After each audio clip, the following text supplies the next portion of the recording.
Hello, America and other vast nations of the world. It's Spoot with Fort Misery Gaming. I am excited. Mostly because, existential dread has completely shattered whatever expectations I have in reality, and there's an election going on, which I'm sure has nothing to do with the other. So, we finally got reality Little Mermaid, which I am super stoked about because minstrels are sort of catching up on the getting dicked ride. So I pulled all of them up. We're going to go over the dev notes just to see the top end real quick, and then I've got the actual weapons pulled up. I will say I do like most of the Japanese names on these better than the English ones again. So the new banner that comes out on the 5th, which is tomorrow, I'm recording this on Wednesday, is Confined Tropical Fish. We have a Mental Focus 2 bow, Demonic Coercion. We have Miserable Intent, which is a Replenish Magic 1 Hero's Rhapsody instrument. I will say, the only thing I don't like about this weapon is the Kalo supportability is dog dookie. Like, for an L reality weapon, we really should have got an RM2 at the bare minimum. But Medical Book of Darkness is in it, and it's decent. And then Weapon of the Apocalypse is in, and it's kind of nuts, because apparently Sinoalice really likes paladins. So let's get into it, shall we? Here's the Little Mermaid Alternative, or Reality. This is her first outfit. When we get alternate outfits, we get her little jacket and skirt combo. I actually like her second outfit more than her first one. I like khaki skirts. I don't know. It's just, this is how it is. Again, she is the gotchas. The realities are all stat ups. They have slightly more than regular gotchas usually, sometimes slightly less, depending on if it's a free or a gotcha reality class.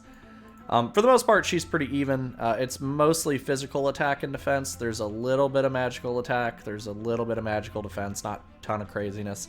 The class itself is pretty good. Also, her model actually looks cool as shit. Like, I'm a big fan of it. And then we have her weapon, which is the Meaning of Sorrow. Now, at 80, it's a little lower than I would prefer for a lot of minstrel items, for a lot of instruments. But it's got Hero's Rhapsody 3, which is physical and magical attack of by tier 3. There aren't a ton of those floating around right now, so it's pretty decent. Replenish Magic 1, I don't like because I honestly, on an L weapon, it should be a 2. But it is what it is, and we have to deal with it. I am pulling on this. I don't know if everybody should. It kind of depends on where you are at in your grid.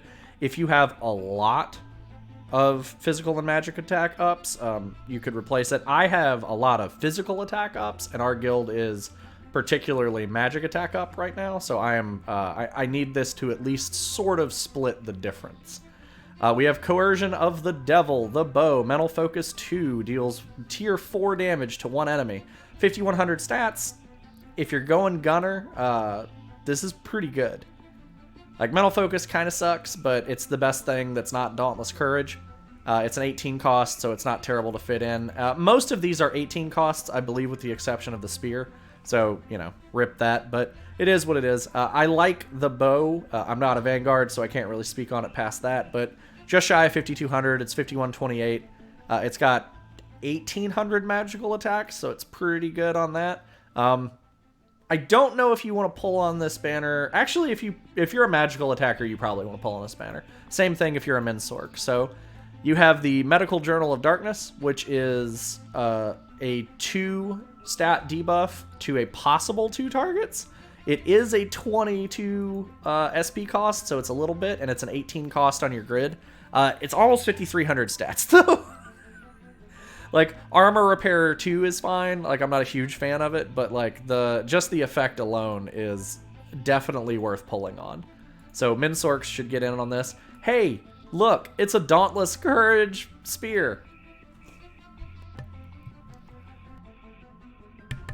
Now, the one thing I do want to point out is I like Terminal Sword Fight a hell of a lot better than, what was it called in the regular one? Weapon of the Apocalypse. Terminal Sword Fight just sounds significantly more badass.